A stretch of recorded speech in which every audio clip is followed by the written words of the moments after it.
नमस्कार. आज आपण दोषगती हा एक विषय जो आपल्या सिलेबस मधला आहे त्याच्याबद्दल थोडीशी चर्चा करणार आहोत. तुमच्या ऍक्च्युली सिलेबस मध्ये दोषगतीचा विचार हा कोष्ठ आणि शाखा गती एवढ्याच मर्यादित अर्थानं त्यांनी मेन्शन केलेला जरी असला तरी दोष गतीचं स्वरूप किंवा काय अर्थाने हा विषय आयुर्वेदामध्ये आलेला आहे आणि त्याचा चिकित्सेच्या अनुषंगानं किती मोठा परामर्श आपण घेणं आवश्यक आहे हे खूप महत्वाचं आहे.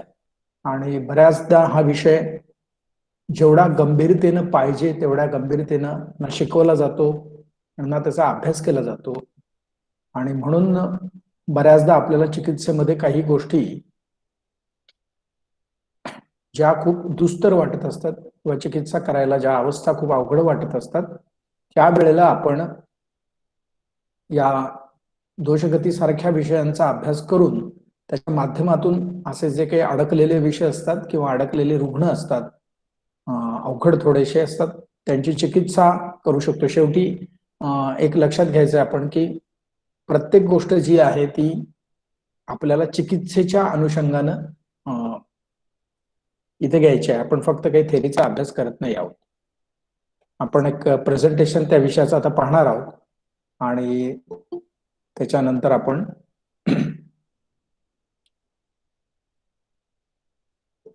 आणखी डिटेलमध्ये हा सगळा विषय बघूया.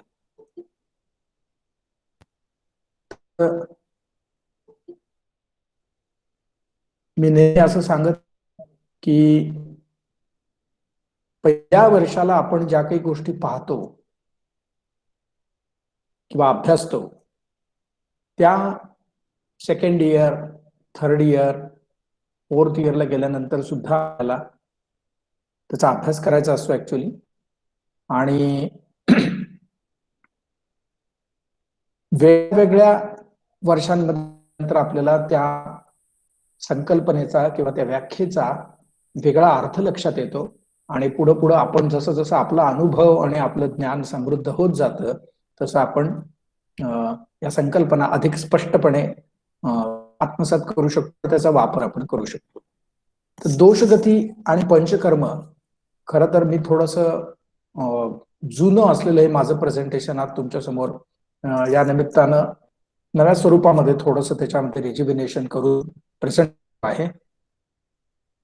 अनेक लोकांना त्याच्यानंतर शंका निर्माण होणार आहे, आपण त्याचा नंतर विचार करूया. आता आपण दोषगती आणि पंचकर्म हे मुळातून समजून घेण्याचा विचार करूया. आता मी मगाशी म्हटलं तसं अशा विषयांची आवश्यकता का असते?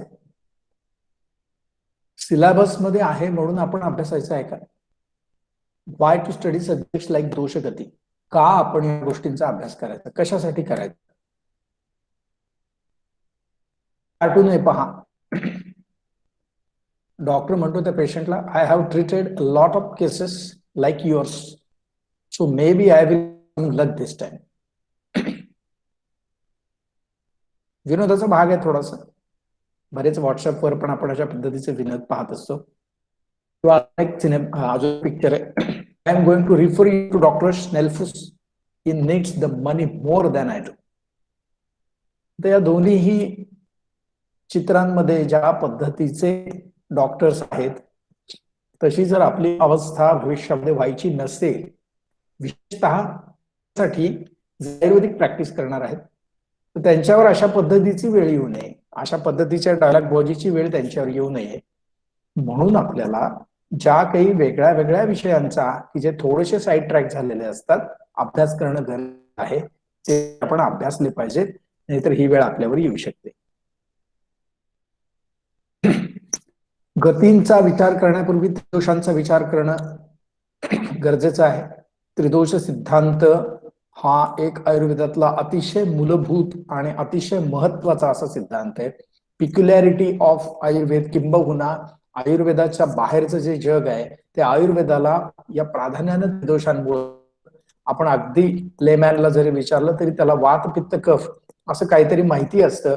पित्त वाढलंय, कफ कमी झालाय, कफ जास्त झालाय, वाताचा रोग झालेला आहे. अशा प्रकारचे जे शब्द प्रयोग आपल्या कानांवर नेहमी पडत असतात, त्याचा अर्थच हा आहे की त्रिदोष ही गोष्ट अगदी मुळापर्यंत भारताच्या अगदी कानाकोपऱ्यापर्यंत पोहोचलेली, इनफॅक्ट ती पोहोचलेली असण्याला हरकत नाहीये. याच्यामध्ये त्रिदोषांच्या व्यतिरिक्त त्यांची स्थानं पण, ज्यांना आपण सर्वसाधारणपणे प्रधान स्थान मानतो, एक लक्षात घ्या की त्रिदोषांची अनेक स्थानं वर्णन केलेली आहे. जसं वाताच्या स्थानांचा विचार करताना पक्वाशय कटी सक्ती श्रोत्रास्ती स्पर्शेंद्रियम स्थानम वातस्य तत्रापि पक्वाधानम विशेषतः, किंवा कफाच्या बाबतीत असेल, पित्ताच्या बाबतीत असेल, तर त्यांची जी प्रमुख स्थानं जी आहेत ही अंतःकुष्ठामध्ये, महाजृतुसामध्ये आहेत. म्हणजे जे काही अपार त्या दोषांची चालणार, त्याचं एक ब्रॉडकास्टिंग स्टेशन ज्याला म्हणू, की जिथून ते सगळं मुवमेंट्स कंट्रोल केल्या जातात, एक कंट्रोलिंग स्टेशन किंवा रिमोट कंट्रोल ज्याला म्हणता येईल, तो हा महाजृतुसांमध्ये असतो. आणि ही स्थानं फार महत्वाची आहेत पुढच्या सगळ्या अनुषंगाने, पुढच्या सगळ्या प्रेझेंटेशनच्या अनुषंगाने. गतीचा विचार करताना आपल्याला एक गोष्ट नक्की माहिती आहे की खरं हा विषय एका लेक्चर पुरता नाहीये. मी थोडस फास्ट ते तुम्हाला सगळं सांगायचा प्रयत्न करणार आहे. त्रिविध गती असं आपण म्हणत असतो. हे सूत्र सगळ्यांना माहिती आहे. क्षया स्थानमच वृद्धिश्च दोषाणाम त्रिविधा गती ऊर्ध्वं च अधश्च त्रियकश्च विज्ञेया त्रिविधा परा त्रिविधाच अपरा कोष्ठ शाखा मर्मास्थि संदिषु इत्युक्ता विधिभेदेन दोषाणाम त्रिविधा गती. चरक संहितेमधला जो कियंत शिरसी अध्याय 17वा स्थानातला, त्या अध्यायामध्ये हा सगळा तो खरा अध्याय. चरक सूत्रस्थानातले सगळेच अध्याय असे मुळात की खरंच मन वाचले पाहिजेत. प्रत्येक स्थानामध्ये, त्यातल्या प्रत्येक अध्यायामध्ये अतिशय महत्वाची अशी सूत्र आहेत. हा गतींचा विचार चरक संहितेमध्ये जो आलेला आहे तो या 17व्या अध्यायामध्ये आलेला आहे. आता त्याच्यामध्ये बघा, पहिल्या ओळीमध्ये क्षया स्थानंच वृद्धिश्च दोषाणाम त्रिविधा गती असं संहिताकार म्हणतात. पुढच्या ओळीमध्ये अपरा विज्ञेया त्रिविधा अपरा म्हणजे अजून प्रकारच्या 3 सांगितलेल्या, दुसऱ्या 3 अपरा म्हणजे याच्या व्यतिरिक्त, ऊर्ध्वंच्या अधश्च त्रियकश्च. तिसऱ्या ओळीत ते म्हणतात त्रिविधाच्या अपरा आणखीन 3 वेगळ्या प्रकारच्या आहेत, कोष्ठ शाखा मर्मास्थि. आणि मग शेवटची ओळ सांगताना चरक म्हणतात इत्युक्ता विधिभेदेन दोषाणाम त्रिविधा गती. आता इथं विधिभेदेन असा एक शब्द आलेला आहे. विधीचा अर्थ काय हो? तर विधीचा अर्थ प्रकार असा होतो. 3 प्रकारे 3 गती दोषांचे आम्ही सांगितलेले. मग या सगळ्यांचं जर आपण कॉम्बिनेशन केलं तर साधारणतः 9 गती होतात. असं कुठंही 9 प्रकारच्या गती असं चरकात नाही म्हटलेलं, सुश्रुतात नाही म्हटलेलं. पण आपण जर त्याचा क्षयस्थान वृद्धी, ऊर्ध्व अधः तिर्यक आणि कोष्ठशाखा मर्मास्थि संधी अशा 3 आणि 3 6 आणि 9 अशा 3 प्रकारे केलेल्या 3 गती असं म्हणू शकतो. आता काही गती सांगितलेल्या आहेत पहा शेवटच्या ओळीमध्ये, त्याच अध्यायामध्ये पुढे जो म्हणतात ते क्षय प्रकोप प्रशमाः पित्तादीनां यथाक्रम भवन्ति एकैकशः षट्सु कालेषु अभ्रागमादिषु गतिः कालकृता च एषा च आद्या पुनरुच्यते. शेवट पुन्हा असंही म्हणतायत गतिश्च द्विविधा दृष्टा प्राकृती वैकृती चया. क्षय प्रकोप प्रशम ह्या गती ज्या आहेत ह्या प्रत्येक दोषामध्ये आहेत. स्वाभाविकपणे ऋतूनुसार दोषांचा क्षय प्रशम होत असतो. म्हणजे आपल्याला माहित आहे की वात दोष जो आहे त्याचा ग्रीष्म ऋतूमध्ये क्षय होतो. उष्णायुक्ष गुण हे ज्या वेळेला एकत्र येतात त्यावेळेला वाताचा क्षय होतो. त्याच्यानंतर पुढच्या म्हणजे वर्षा ऋतूमध्ये त्याचा प्रकोप होतो आणि त्याच्या पुढच्या शरद ऋतूमध्ये त्याचा शमन होतो. तेच पित्ताच्या बाबतीमध्ये आपल्याला माहिती आहे वर्षा ऋतूमध्ये पित्ताचा क्षय होतो, शरदामध्ये त्याचा प्रकोप होतो आणि पुढं हेमंतामध्ये त्याचा प्रशम होतो. असंच कफाच्या बाबतीमध्ये. आणि मुळामध्ये आणखी एका प्रकारे गतीचा विचार जर केला तर गतिश्च द्विविधा दृष्टा प्राकृती वैकृतीच्या, हे पण पुन्हा यंतशीरच चरकांनी सांगून ठेवलेले. म्हणजे गतींचा विचार करताना आपल्यालाही प्राधान्यानं 3 सूत्र माहिती असणार. एक म्हणजे क्षयास्थानंच्या वृद्धिश्च दोषाणां त्रिविधा गती, त्याच्यानंतर पुढं क्षय प्रकोप प्रशमः पित्तादीना मित्राक्रमम, त्याच्यामध्ये गती ही कालकृताचयशा चाद्या पुनरुच्यते. आणि तिसरं म्हणजे गतिश्च द्विविधा दृष्टा प्राकृती वैकृतीच्या, प्राकृत गती आणि विकृत गती असे मुळात त्याचे 2 प्रकार आपल्याला करता येते. म्हणजे जसं आपण पहिल्यांदा म्हणलो चिकित्सेचे 2 प्रकार, एक म्हणजे लंघन आणि ध्रुव किंवा अपतर्पण आणि संतर्पण. त्याचे पुन्हा षडविध उपक्रमामध्ये आपण विभाग वेगळे वेगळे केलेले आहेत. हे एक क्लासिफिकेशनची मेथोडॉलॉजी आहे. तीच मेथोडॉलॉजी आपण इथं विचारात आणतो की मुळामध्ये एक योग्य आणि अयोग्य किंवा प्राकृत आणि विकृत असे 2 मुळात प्रकार आहेत आणि मग त्याचे वेगळे वेगळे प्रकार त्या अनुषंगाने संहिताकार किंवा ग्रंथकार आपल्याला मांडत असतात. आता या गतीला अनुषंगून अजून एका विषयाचा आपल्याला करणं कर्मप्राप्त ठरतं, म्हणजे रोगमार्गांचा विचार. गती म्हणजे काय आहे? शेवटी दोषांना या ठिकाणाहून त्याचं जे दोष हे प्रसरणशील असतात किंवा इकडून तिकडे जात असतात, विसर्पणशील असतात. तर त्याच्यासाठी कोणत्या कोणत्या रोगमार्गांचा अंतर्भावामध्ये केलेला आहे, म्हणजे कोणते कोणते रोग कोणत्या कोणत्या मार्गांमध्ये उत्पन्न होऊ शकतात याचा विचार पण आपण करणं गरजेचं आहे. कारण आपल्याला चिकित्साधिष्ठित पुरुष महत्वाचा आहे. थोडक्यात आपलं काम हे 2च प्रकारे ते आपण समजून घेतलं पाहिजे. एक म्हणजे जर व्याधीत आपल्याकडे एखादा आला रुग्ण तर त्याला आपल्याला बरं करायचंय आणि आपल्याला जो स्वस्थ आहे त्याचं स्वास्थ्य टिकवायचंय. त्यामुळे सगळे जे काही मुद्दे आहेत ते या 2 बिंदूतून आपल्याला पाहणं गरजेचं असतं. त्या रोगमार्गांचा विचार पुन्हा करताना त्रयो रोगमार्गा इति शाखा मर्मास्ति संदयः कोष्ठाच. जसं गती आहे कोष्ठ शाखा मर्मास्ति संदेशु, कदाचित त्या रोगमार्गाच्या अनुषंगाने असलेल्याच या 3 गती आहेत, लक्षात घ्या, असं म्हणायला हरकत नाहीये. तत्र शाखा रक्तादयो धातवः, शाखामध्ये काय काय येतं तर शाखा रक्तादयो धातवः त्वक्च, सगळे रक्तादी धातू जे आहेत आणि या सगळ्यांचा शाखेमध्ये आपण समाविष्ट करतो. त्याला बाह्य रोगमार्ग, तत्र बाह्य रोगमार्ग, तो बाह्य रोगमार्ग म्हटला जातो. मर्माणी पुनर्बस्ती हृदय मृधादीनी, आदिनी म्हणजे इत्यादी, त्याच्यापेक्षा आणखी नाही आहे. पुन्हा काय काय तर अस्थि संदयो अस्थि संयोगास तत्रोपनिबद्धा स्नायुकंडा. हे म्हणजे इथं स्पष्ट होतं की एखादा जॉईंट ज्या वेळेला म्हटलेला असतो, संधी ज्या वेळेला म्हटलेला असतो, तर त्या ठिकाणी आयुर्वेदाने पण हे सांगितलेलं आहे की त्या ठिकाणी असलेले अस्थि, त्याच्यानंतर तिथं त्यांना संबंधित असलेले स्नायू कंडरा ह्या सगळ्यांचा समावेश त्याच्यामध्ये करायला पाहिजे. म्हणजे एका एका सूत्रामधून आपल्याला किती वेगळे वेगळे ध्वनित होत असतात ते शेवरून आपल्याला लक्षात येईल की मर्मा आणि पुनर्बस्ती हृदय मृदादीनी अस्थि संदयो अस्थि संयोगास तत्रोपनिबद्धाश्च स्नायुकंडरा स मध्यम रोगमार्ग.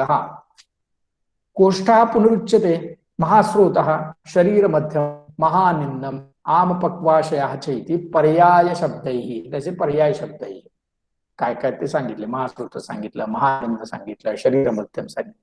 स रोगमार्ग अभ्यंतर, तो अभ्यंतर रोगमार्ग आहे. आता ही रचना कशी पहा.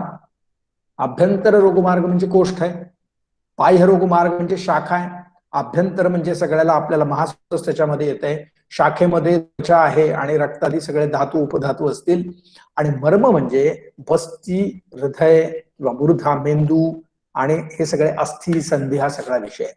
त्याच्यामध्ये मध्यमचा अर्थ मिडल असा घ्यायचा नाहीये, हा सेंट्रल या अर्थी केंद्रीभूत अशा अर्थाने. कारण सगळ्यात ज्या गंभीर संपत्ती केव्हा होते, ज्या वेळेला रोग हे मध्यम मार्गस्थित होतात असं आपल्याकडे ग्रंथकार सांगून जातात. त्यामुळं इथं ही एक्सटर्नल मिडल अँड इंटरनल अशा प्रकारचं नाहीये, तर इंटरनल एक्सटर्नल अँड सेंट्रल अशा पद्धतीचं हे क्लासिफिकेशन आहे असं समजायला हरकत नाही. टीका प्राण्यांनी लिहिलेली आहे. त्या चरक सूत्रस्थान अध्याय 11 मध्ये हा सगळा विषय आलेला आहे. रोगमार्ग तिसरा ईशानीय अध्याय जो आहे त्याच्यामध्ये हा विषय येतो सगळा. अत्र रोगमार्गानाम आह त्रय इत्यादि मर्मास्ति संधिभ्याम एक मार्गः तत्शाखेति संज्ञा कारणं व्यवहारार्थम तथा रक्तादीनाम धातूनाम शाखाभिधेयानाम वृक्षशाखा. थोडक्यात हा विचार आम्ही तुमच्या समोर नेहमी ठेवत असतो की तुम्ही पण कुठं ना कुठं तरी सूत्रावर लिहिलेली टीका जी आहे ती वाचावी आणि त्याचा एखाद्या सूत्राचा अर्थ लावताना ग्रंथकार काय विचार करत असतात किंवा त्याला एलॅबोरेट करताना कशा पद्धतीने त्याचा विचार करत असतात ते आपल्याला समजावं आणि जे सूत्रामध्ये आलेले विषय आपल्याला पूर्णपणे एक्सप्लेन होत नसतात ते एक्सप्लेन व्हावे याच्यासाठी आपल्याला हे सगळं माहीत असणं आवश्यक आहे. आता क्षीण किंवा वृद्ध दोष हे आपण बघितलं. क्षया स्थानमच्या वृत्तीश्च दोषाणाम. हे मी का सांगतोय, एकच सूत्र वेगळं घेतलेलं आहे. दोषा हा प्रवृद्धा स्वम लिंगम दर्शयन्ति यथाबलम क्षीणा जहति लिंगम स्वम समाह स्वम कर्म कुर्वेत. मी का सूत्र स्वतंत्र त्यातलं आधी काढून घेतलंय, त्याचं कारण मी विशद करतो नंतर. पहिल्यांदा दोषा प्रवृद्धा स्वम लिंगम दर्शयन्ति यथाबलम. ज्या पद्धतीनं बल आहे, ज्या पद्धतीने दोष प्रवृद्ध झालेले आहेत त्या पद्धतीने ती लक्षणं दाखवते. क्षीणा जहति लिंगम स्वम. जे दोष क्षीण झालेले आहेत ते स्वतःच्या लक्षणाचा त्याग करतात, म्हणजे ती लक्षणं दाखवत नाहीत. आणि समाह स्वम कर्म कुर्वेते. जे दोष समस्थिती आहेत ते स्वतःची प्राकृत कर्म म्हणून जी काही वर्णन केलेली आहेत ती करत असतात, असा त्याचा अर्थ आहे. आता तुम्ही म्हणाल की हे सूत्रच मी इथे स्वतंत्रपणे का घेतलं, तर कारण अजून आपण स्थानगती म्हणजे काय, क्षयगती म्हणजे काय, वृत्तगती काय एवढं बोललेलं.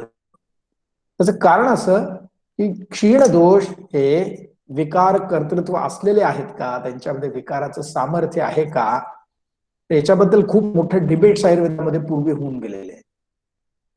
तुम्ही कुणी जर आयुर्वेद पत्रिका वाचत असाल, आयुर्वेद सेवा संघ नाशिक, तर त्याच्यामध्ये पूर्वी अंदनकर नावाचे वैद्य होते, चंद्रपूरचे.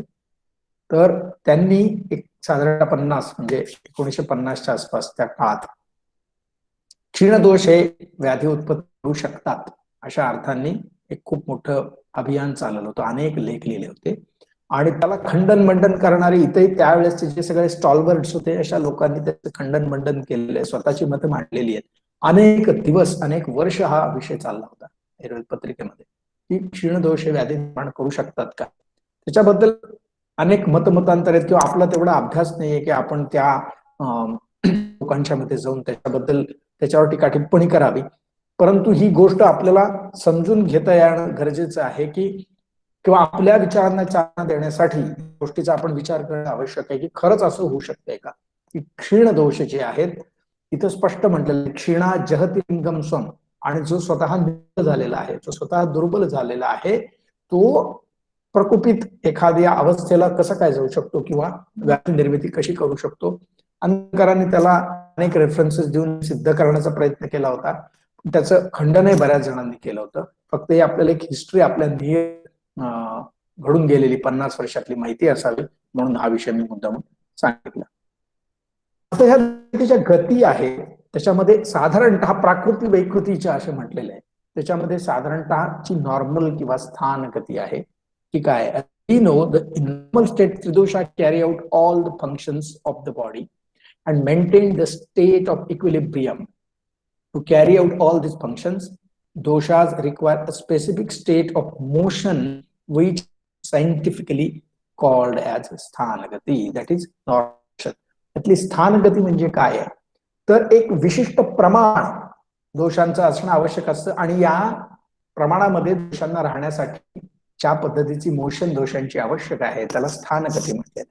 नॉर्मल काम दोषांची सगळी चालू, प्राकृत काम दोषांची चालू, म्हणजे दोष हे समस्थिती आहेत. समस्थितीत म्हणजे 33% प्रत्येक दोष असा अर्थ नाही. मी जी प्रकृती घेऊन जन्माला आलेलो आहे त्या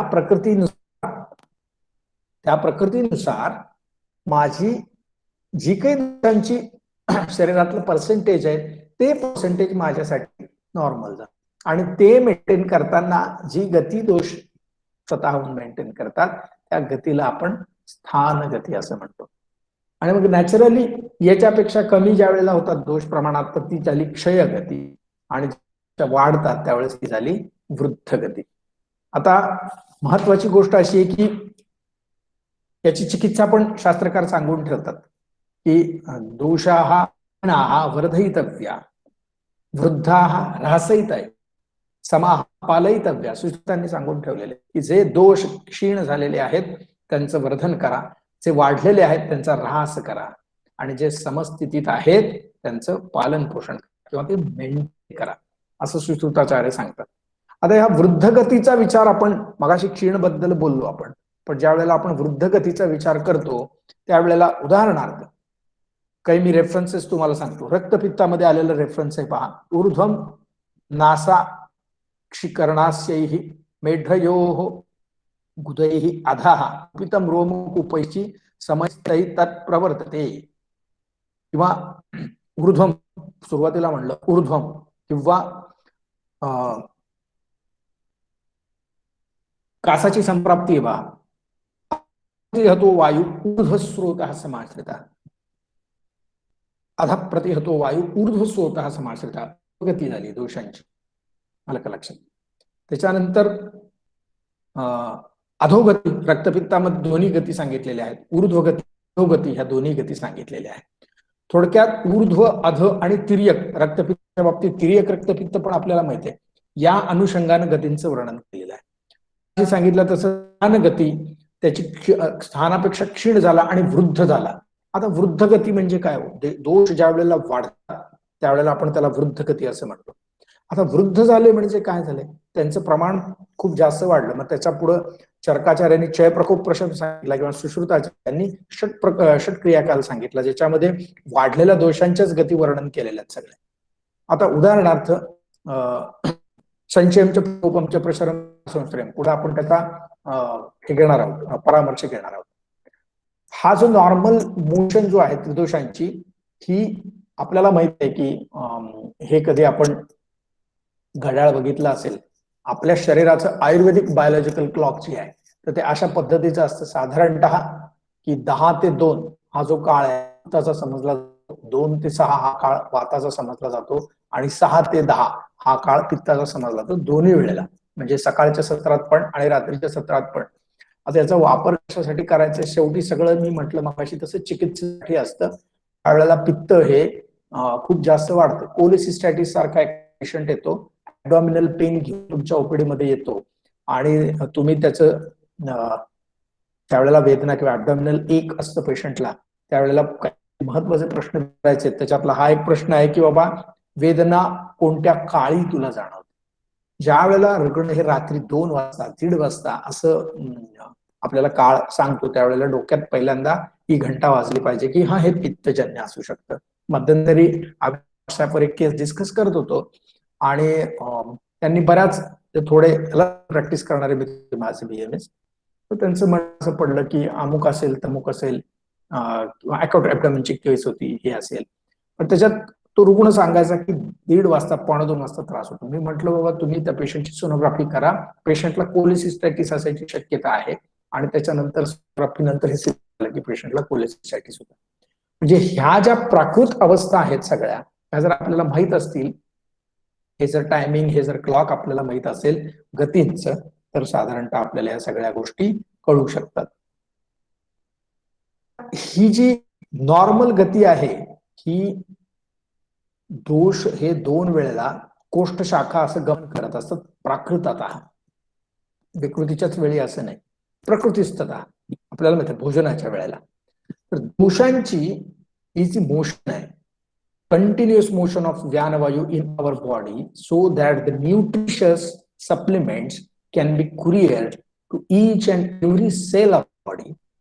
For this phenomenon to come into place, following factors must be healthy, and those are Vayu, Agni, Srotas, Bhava Padartha or Dushya of that Srotas, and Ahara Rasa. मी जसं म्हटलं तसं की जेवल्यानंतर जे खाल्लेलं आहे त्याचं विक्षेप करणं, विसर्गादान विक्षेपही, त्याचं विक्षेपण करणं, किंवा व्यानवायूच्या कर्मामध्ये हे शब्द आलेला आहे.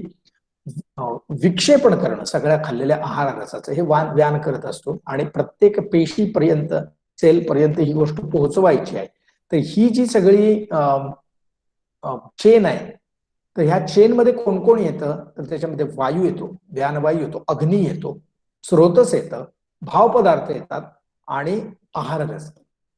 हे सगळं जर चांगलं असेल, प्राकृत असेल, तर दोषांची स्थानगती जी आहे ती मेंटेन होत असते. लक्षात घ्या, स्थानगती दोषांची मेंटेन व्हायसाठी कोणते कोणते फॅक्टर्स कारणीभूत आहेत, तर हे सगळे फॅक्टर्स वायू असेल, अग्नी असेल, स्रोतस असेल, भाव पदार्थ असेल आणि तयार झालेला आहार रस असेल, हे सगळं जर प्राकृत असेल तर दोषांची स्थानगती ही मेंटेन होत असते. आणि म्हणून आपल्याकडं इतकं महत्व दिलेलं आहे बघा. When diet is wrong, medicine is of no use, and when diet is correct, medicine is of no need. म्हणजे जर तुम्ही योग्य पदार्थ आहार घेत असाल, योग्य प्रकारे आहार घेत असाल, तर औषधाची गरजच नाहीये. आणि जर तुमचं आहार चुकलेला असेल, डाएट जर रॉंग असेल, उपयोग अष्टांग संग्रह ज्ञाते वृथा प्राकतंत्र होणारा, अष्टांग संग्रह अज्ञाते वृथा प्राकतंत्र होणारा आपल्याला होतो वैद्यकीय सुभाषित साहित्यामध्ये अष्टांग संग्रहाच्या प्रस्थितीबद्दलचं. तर ही आयुर्वेदातली एक जुनी आहे की तुम्ही जर नीट आहार घेतला तर तुम्हाला औषधाची गरज नाहीये, आणि जर चुकीचा आहार घेतला तर औषधाचा उपयोग नाहीये. म्हणजे आहाराचं सगळ्यात महत्व. आणि म्हणून आपल्याला निदान परिवर्जन हे सगळ्यात मोठं चिकित्सेतलं शस्त्र तुमच्याकडे दिलेलं आहे, की जे चुकीचं खाल्लेलं आहे ते जर तुम्ही दूर करत असाल तर तुम्ही लवकर रोगावर विजय मिळवू शकता. हे कशासाठी महत्व आहे, पद्धत काय येतो, तर तुमची स्थानगती मेंटेन करणं, समाहा पालयितव्या, दोषांची स्थानगती जी आहे, दोष आपल्या स्थानामध्ये प्रकृत प्रमाणामध्ये राहणं ही सगळ्यात मोठी आवश्यकता आहे. आणि ते मेंटेन करण्यासाठी म्हणून आपल्याकडे हितकर वर्णन केलं गेले.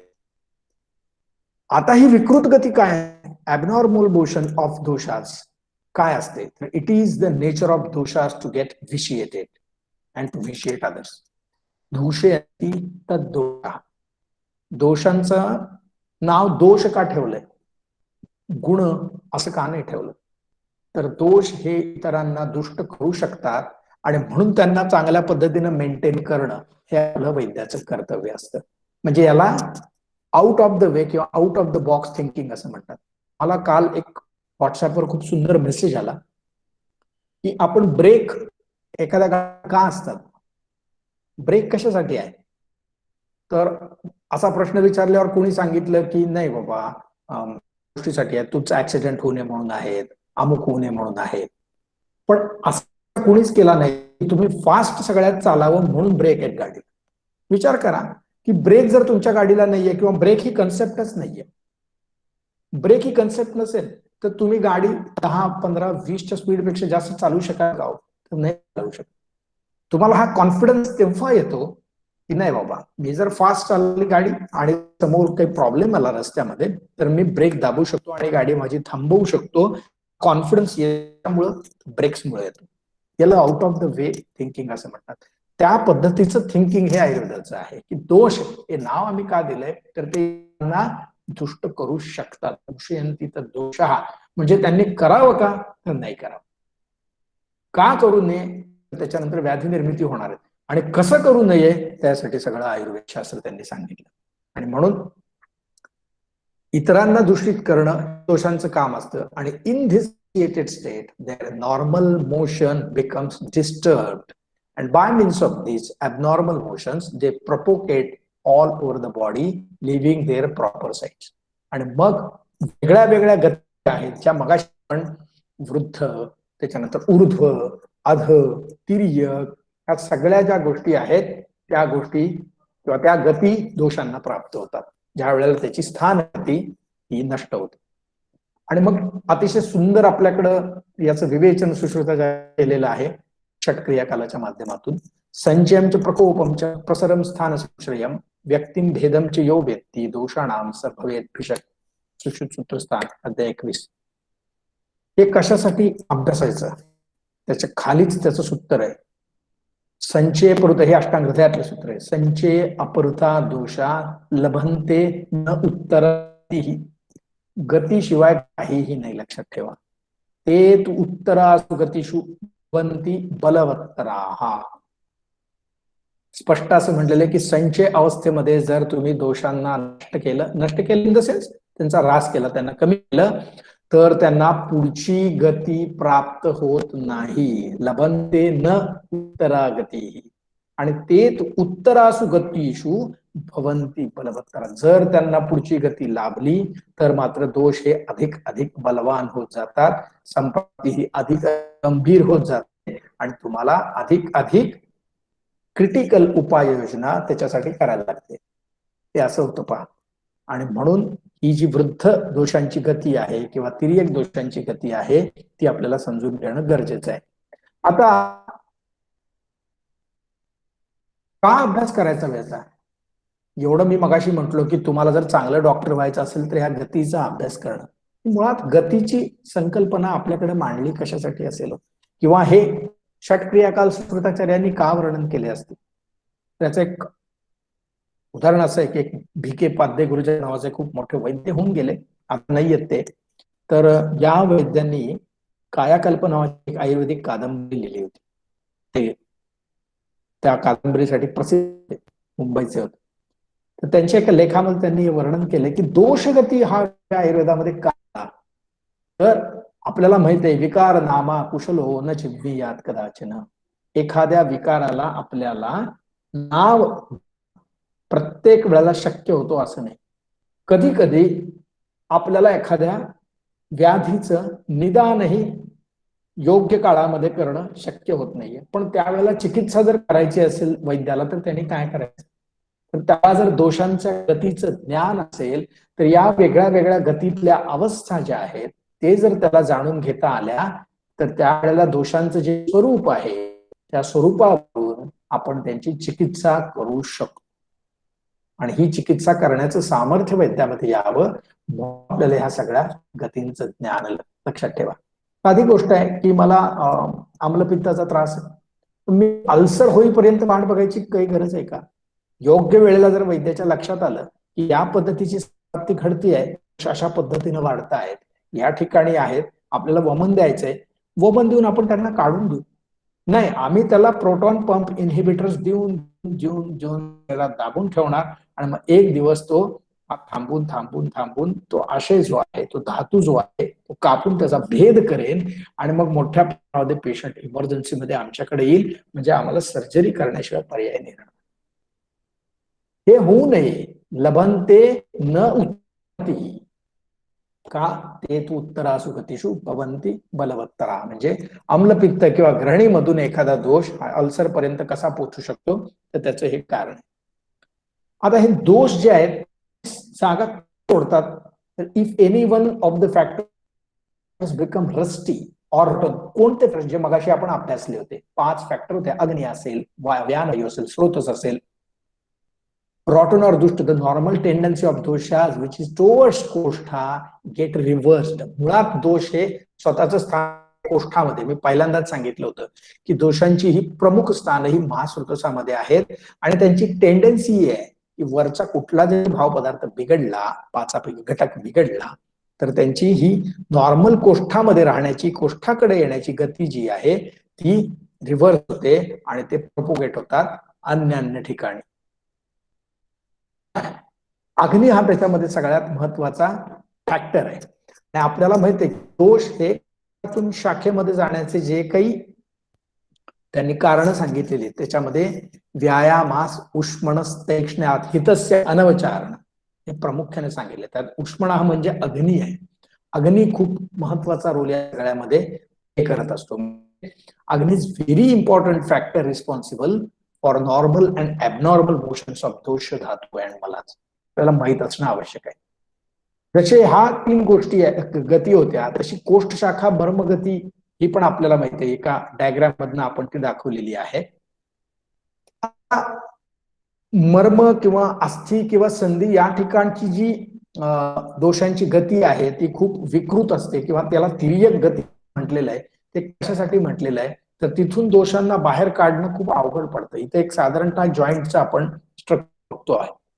There are several complicated structures at these places, so the gati obstructed in these parts. मी नेहमी एक उदाहरण देतो की तुम्हाला इथून चिपळूणला जायचं आहे आणि मध्ये एक परशुरामाचा एक 4 किलोमीटरचा घाट आहे. तर तुमचा 90-100च्या स्पीडने चालले आहात. जसा घाट सुरू होतो तसा तुमचा स्पीड कमी होतो सवत्सडा येईपर्यंत. सवत्सडा गेला की पुन्हा तुम्ही 100च्या स्पीडने पुढे जाता. हे का होतं तर तिथं तिर्यक गती आली रस्त्याची. तिर्यक गती आली की तुमची गाडी कमी झाली, त्याचा वेग कमी झाला. आणि तसंच दोषांचं होतं की ज्या ठिकाणी अशा कॉम्प्लिकेटेड रचना ह्या कुठं आहेत तर ह्या मर्मांच्या ठिकाणी आहेत, अस्थिसंधींच्या ठिकाणी आहेत. मर्मांच्या ठिकाणी कॉम्प्लिकेटेड रचना का आहेत तर हे जे अवयव आहेत यांचं प्रोटेक्शन करणं गरजेचं आहे. हृदय आहे, त्या हृदयाला स्वतःची आवरण आहेत. त्याच्यानंतर एक छातीचा पिंजरा अख्खा त्याच्यासाठी दिलेला आहे. त्याच्यावर मांसांचं सगळं आवरण आहे, वेगळे वेगळे स्नायू आहेत, मसल्स आहेत. थोडक्यात हृदय जपणं. तसंच मेंदूच आहे, एवढी मोठी टणक कवटी त्याच्या भोवती आहे, त्याच्या आत पाणी आहे, त्याच्या बाहेर पाणी आहे, जेणेकरून शॉक ऍब्सॉर्ब प्रॉपर व्हावा. प्रोटेक्शन केलेलं आहे निसर्गाकडनं. त्यामुळं दोष ज्या वेळेला या ठिकाणी जातात त्यावेळेला त्यांची गती ही ऑब्स्ट्रक्टेड होते आणि म्हणून संप्राप्ती जी आहे ती अधिक अधिक गंभीर त्या ठिकाणी गेल्यावर होत असते. अजून एक आपल्याला आशयापकर्ष माहिती आहे पहा, वेगळी गती आहे. प्रकृतिस्थम यदा पित्तम मारुतः श्लेष्मणः क्षये स्थानात आदाय गात्रेषु यत्र तत्र विसर्पती. आपण शीतपित्ताची संप्राप्ती जी आहे ती आशयापकर्षाची आहे असं सांगतो नाही. त्याच्यामध्ये काय सांगितलंय त्यांनी, पित्त हे विकृत झालेलं नाहीये, विकृत नॉर्मल, पित्त नॉर्मल आहे, पण कफक्षय झाल्यामुळे वाढतो आणि हा वाढलेला पित्त वेगळ्या ठिकाणी यत्र तत्र विसर्पती, गतीचा उल्लेख आहे. स्थानात आदाय गात्रेषु यत्र तत्र विसर्पती. आणि त्याच्यामुळं जे विकार निर्माण होतात त्यावेळेला चिकित्सा तुम्हाला जी करावी लागते ती मात्र या वाढलेल्या वाताची चिकित्सा करावी लागते. आणि म्हणून ज्या वेळेला योगरत्नाकर हे सांगतात त्यावेळेला त्यांनी पहिल्यांदा कटुतैलेन अभ्यंग स्वेदनेन उष्णवारिणम असं म्हटलं की पहिल्यांदा मोहरीच्या तेलाचा अभ्यंग आणि त्याच्यानंतर स्वेद घ्या, का तर जेणेकरून हात पहिल्यांदा कंट्रोल आणि मग तुमचं शीतपित्त कमी होईल, अशा अपकर्ष कमी होईल. आता हा जो दोष असतात ते कशा पद्धतीनं शरीरामध्ये पसरतात हो, त्याला एका त्यांनी पुराची उपमा दिलेली, पुराच्या पाण्याची उपमा दिलेली, ग्रंथकारांनीच दिलेली. As the flood waters acquire the place in a very short period, like a pit, but at the time of the attack of the flood is over, it starts reducing with very slow speed. And the same thing happens in the body when doshas spread all over the body. दोषांचा शरीरामध्ये प्रसर जो होत असतो, प्रसर आपण म्हणूया, कारण प्रकोप म्हणजे स्वधामनी वृद्धी, स्वतःच्या स्थानामध्ये होणारी वृद्धी म्हणजे प्रकोप आहे. प्रसर ही पुढची अवस्था, ज्यावेळेला स्वतःचं स्थान सोडून दोष ज्यावेळेला बाहेर पडतात त्यावेळेला त्याला पुराच्या पाण्याची उपमा गेली. पुराचं पाणी कसं होतं की ज्या वेळेला ते वाढतं त्यावेळेला इतक्या कमी वेळामध्ये वाढतं, जेट स्पीड म्हणलेले, जेटच्या स्पीडनी वाढतं. आणि ज्या वेळेला त्याचा पहर सगळा कमी होतो, ओसरतो, त्यावेळेचा त्याचा स्पीड मात्र एकदम स्लो, हळूहळू. 2-3 वर्षामध्ये ठिकाणी पूर त्या ठिकाणच्या लोकांना अनुभव विचारा, पाणी वाढताना एकदम पटपट वाढतं पण त्याचा विसर्ग अतिशय हळूहळू हळूहळू असा होत असतो. दोष हे अशा पद्धतीने वाढत असतात. मग इथं पंचकर्माची आपली गरज सुरू होते, चिकित्सकाची गरज आपली सुरू होते. ही दोष गती आहे ती कोष्ठाकडनं शाखेकडे झाली, मग ती शाखेकडनं कोष्ठाकडे करायची आणि मग दोषांना बाहेर काढून टाकायचं. त्याच्यामध्ये एक कफज ज्वराचं अतिशय चांगलं उदाहरण आहे पहा. त्यांनी सांगितलेलं आहे की ज्यावेळेला भोजनात लगेच ज्वर आलेला आहे त्यावेळेला कफप्रधानान उत्क्लिष्टान दोषान आमाशय स्थितान वम्यानाम भवने राहत. त्यावेळेला आमाशय स्थित दोष आहेत त्यावेळेला जर रुग्ण हा वाम्य असेल तर पहिल्यांदा वमन देऊन दोष बाहेर काढून टाका, म्हणजे सगळाच विषय संपेल. नसेल तर काय करायचे, सर्व देहे प्रविस्तृतान सामान निर्हरे. दोष जर सगळीकडे पसरलेत आणि साम आहेत तर तुम्ही काढू नाही शकत लगेच. मग काय करता त्यावेळेला, कारण काही दोष उत्कृष्ट आहेत समजा, काही अनुत्कृष्ट स्वरूपात आहेत आणि अशा वेळेला जर वमन दिलं गेलं चुकून तर संपूर्ण दोषांचा ऱ्हास होणार, संपूर्णपणे दोष शरीराच्या बाहेर होणार नाहीत. आणि मग याचा परिपाक म्हणून वायू वाढेल आणि हा वाढलेला वायू जो आहे, वृद्ध झालेला वायू जो आहे तो शिल्लक राहिलेल्या दोषांना, कफ प्रधान दोषांना अन्य ठिकाणी कुठेतरी घेऊन जाईल आणि तिसरा कुठला तरी विकार निर्माण करेल. तो किती गंभीर असेल वैद्य सांगू शकत नाही. म्हणून आपल्याला हे सांगितले सर्व देह प्रसृतान सामान दोषांना निर्हरे. त्यामुळं दोष काढून टाकण्याआधी, वमन करण्याआधी, विरेचन करण्याआधी पहिल्यांदा निराम झालेत का, त्यांनी कुणाला संसृष्ट तरी केलेलं नाहीये ना, आणि ते कोष्ठामध्ये आहेत ना, या 3 गोष्टी महत्वाच्या आहेत सांभाळणं. नाहीतर अवघड होतं. आणि म्हणून मग हे जे आहे ते आपल्याला कोष्ठामध्ये बोलवणं गरजेचं आहे. आणि मग त्याच्यासाठी काय करायचं, वृद्ध्याभिषंदनात, श्रोथोमुख विशोधनात, शाखा मुक्ता मलः कोष्ठम यांती वायुश्च निघतात. हे 5 मार्ग जर आम्ही अवलंबले, हे 5 गोष्टी आम्ही जर शरीरामध्ये त्यावेळेला इंट्रोड्यूस केल्या, मग त्याच्यामध्ये एक स्नेहस्वेदन असू शकतं आपलं, तर त्याच्यामुळं दोष हे शरीरात शाखेमधून कोष्ठाला सुरुवात होतं. गती जी आहे ती आपल्याला फिजिक्सच्या प्रिन्सिपलने सिद्ध करता येते की formula of work done in physics is work done बरोबर फोर्स इंटू डिस्प्लेसमेंट. म्हणजे गती work feel of motion in the name itself, लक्षात घ्या. आणि म्हणून कर्म, कर्म का महत्वाचं आहे, तर पंचकर्म हे गतिवाचक आहे. कर्म कोणतंही गतिवाचकच असतं हे सिद्ध करण्यासाठी मुद्दाम हे तुम्हाला सूत्र इथं सांगितलेलं आहे. आणि मी मागं म्हटलं तसं कोणतंही सूत्र जर तुम्ही योग्य पद्धतीने अप्लाय करत असाल तर ते कोणत्याही ठिकाणी तुम्हाला वापरता येतं. Work feel of motion in the name itself. काम शब्दातच गती आहे आणि त्याचा डिस्प्लेसमेंट हा शब्द त्याच्यामध्ये फार महत्वाचा आहे. वर्क डन बरोबर फोर्स इंटू डिस्प्लेसमेंट, म्हणजे काही ना काही स्वरूपात गती अपेक्षित असते. म्हणूनच आपल्याला पंचकर्म करायचं असतं, त्यावेळेला दोषांच्या गतींचा विचार करणं गरजेचं असतं. रिलेशन इन बिटवीन शोधन अँड पंचकर्म हे आपल्याला माहिती आहे. आपण मागच्या मागच्या लेक्चर्स मध्ये आपण अभ्यास केलेला असतो. ऍज द दोषास केम इन द कोष्ठा आफ्टर प्रॉपर स्नेहन अँड स्वेदन, as per the dominance of the doshas, they are expelled out either via mouth or through anus. निरोह बस्तीची कारमुक्ता ही आपल्याला सांगितलेली मोड ऑफ ऍक्शन बस्तीमध्ये की वनस्पती मूले छेदन होत. कुऱ्हाड जर तुम्ही त्याच्या मुळावर मारली तर, आणि मूळ म्हणजे आपलं कुठं आहे, कोष्ठ आहे, लक्षात घ्या. म्हणून आपण वाताला जिंकतो, म्हणजे आपल्याला सगळ्या गोष्टी जिंकता येतात. सेम अनुवाचन बस्तीच्या बाबतीत आहे की जर तुम्ही मुलांच्या ठिकाणी मुले द्रुम प्रसेकवत, मुलांवर जर आपण प्रसेक केला, सिंचन केलं, तर सगळं दोषांचं निराकरण होतं आणि बृहत स्वरूपाचं कार्य शरीरामध्ये दिसू शकतं. आता याचा अभ्यासांना काय गोष्टी ठेवायच्या प्राधान्यानं, तर दोष हे स्थान स्थितीमध्ये असणं किंवा स्थान गतीमध्ये असणं आवश्यक आहे.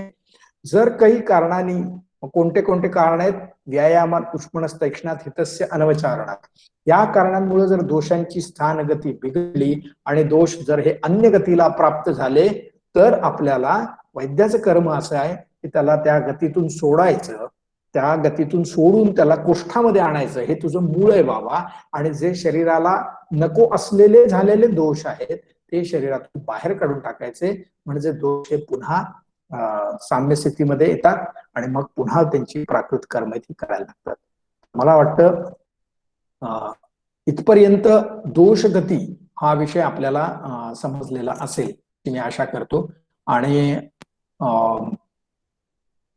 स्वाभाविक आहे की एका लेक्चरमध्ये हे सगळं म्हणजे सांगणं अवघड आहे तसं थोडंसं, पण तरी मी प्रयत्न केलेला आहे की तुम्हाला ह्या सगळ्या गोष्टींचा अभ्यास व्हावा. तर नेहमीप्रमाणे मी सगळ्यांनी मेसेजेस केलेले असतील अशी आशा करतो. आणि पुढच्या सोमवारी आपण पुढच्या विषयाला हात घालू. Thank you very much.